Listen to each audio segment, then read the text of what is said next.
میں آپ کو بتانا چاہتا ہوں کہ اس موقع پر مساجد اور جو مدارس ہیں وہ کئی قسم کے ہیں۔ سب سے پہلے میں ذکر کرنا چاہوں گا کہ مدارس میں سے ایک بڑی تعداد ایسی ہے کہ جن کا دار و مدار زیادہ تر چندوں پر ہے۔ 70% چندے، 90% چندہ، بعض ادارے 50% چندہ، بہت کم ادارے ہیں جن کا دار و مدار 50% سے کم چندوں پر ہوتا ہو، ورنہ 50% سے زیادہ ان کا دار و مدار چندوں پر ہوتا ہے۔ اور اب کی بار داخلی سطح پر بھی کورونا کی مار کی وجہ سے یوں سمجھیے کہ مدارس کو چندہ ٹھیک سے نہیں مل سکا۔ ملا ہے، ایسا نہیں کہ نہیں ملا ہے، لیکن اتنا نہیں جتنا ہر سال ہوتا ہے۔ اور دوسری طرف یہ بھی ہے کہ باہری چندوں کے آنے کا جو سلسلہ ہوتا تھا، سفر بند ہے تو باہر سے بھی کوئی چندے اندے کی کوئی بات نہیں ہے۔ یہ صورتحال آپ بہت اچھی طریقے سے جانتے ہیں، جس کی وجہ سے بعض مدارس کے اندر واقعی یہ صورتحال ہے، اور شخصی طور پر ہمیں اندازہ ہے ایسے بعض مدارس کا کہ جن مدارس کے اندر یہ معاملہ ہے کہ وہ لوگ دینے والا دل رکھتے ہیں۔ بعض مدارس دینے والا دل رکھتے ہیں، لیکن ان کی جیب دن بدن تنگ سے تنگ ہوتی جا رہی ہے۔ وہ فکر مند ہیں کہ کہاں سے دینے کی کوشش کریں گے۔ کچھ مدارس ایسے ہیں اور ہو سکتے ہیں، خاص طور پہ جو مدارس ذرا نسبتاً چھوٹے ہیں، جن کا دار و مدار 100% چندوں پر ہوتا ہے، اب کی بار چندہ بالکل نہیں ہو سکا ہے، ان کے سامنے یہ پریشانی ہے۔ لیکن وہیں یہ بھی ایک سچائی ہے کہ بعض مدارس یا بعض مساجد کے ذمہ داروں کا ذہن اس معاملے میں صاف نہیں ہے۔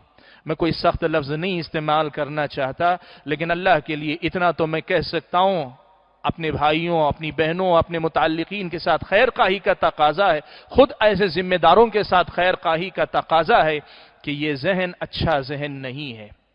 ان کی سوچ ہی کچھ الگ ہے۔ وہ یہ سوچتے ہیں، مدارس کے جو انہوں نے تنخواہیں دی یا دینے کے بعد وہ یہ سوچتے ہیں کہ جب امام نماز نہیں پڑھا رہا ہے، مساجدیں بند ہیں، امام نماز نہیں پڑھا رہا ہے تو تنخواہ کیوں دی جائے؟ مدرسے میں تعلیم کا سلسلہ جاری نہیں ہے، اب استاد نہیں پڑھا رہا ہے تو اس کو تنخواہ کیوں دی جائے؟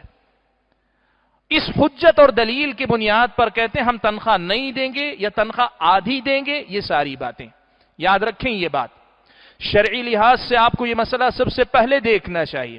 شرعاً سب سے پہلے آپ کو یہ دیکھنا چاہیے کہ آپ کا معاہدہ اس پر نہیں ہے کہ وہ کتنا پڑھاتا ہے کتنا نہیں پڑھاتا ہے۔ شرعاً اس کا معاہدہ اس ذمہ داری سے وابستہ ہے کہ اس نے اپنے آپ کو آپ کے ادارے کے لیے وقف کر لیا ہے۔ اس نے اپنے آپ کو آپ کے ادارے کے لیے وقف کر لیا ہے۔ اس امام نے اپنے آپ کو آپ کی مسجد کی امامت سے باندھ لیا ہے۔ اب اچانک لاک ڈاؤن میں وہ کوئی نیا ذریعہ معاش تلاش نہیں کر سکتا۔ آپ نے عام دنوں میں بلکہ 12 سال سے، 10 سال سے، 15 سال سے، 5 سال سے یا کم از کم 1 سال سے آپ نے 24 گھنٹوں کے لیے جب اس آدمی کو باندھ کر رکھا ہے، اور آج آپ اچانک کہتے ہیں کہ کام نہیں ہے اس لیے اچانک تم چلے جاؤ، یہ ظلم نہیں تو اور کیا ہے؟ یہ کوئی دلیل نہیں ہے۔ شرعاً اس کی گنجائش نہیں نکلتی آپ کے لیے، اور قانوناً بھی اس کی اجازت نہیں نکلتی۔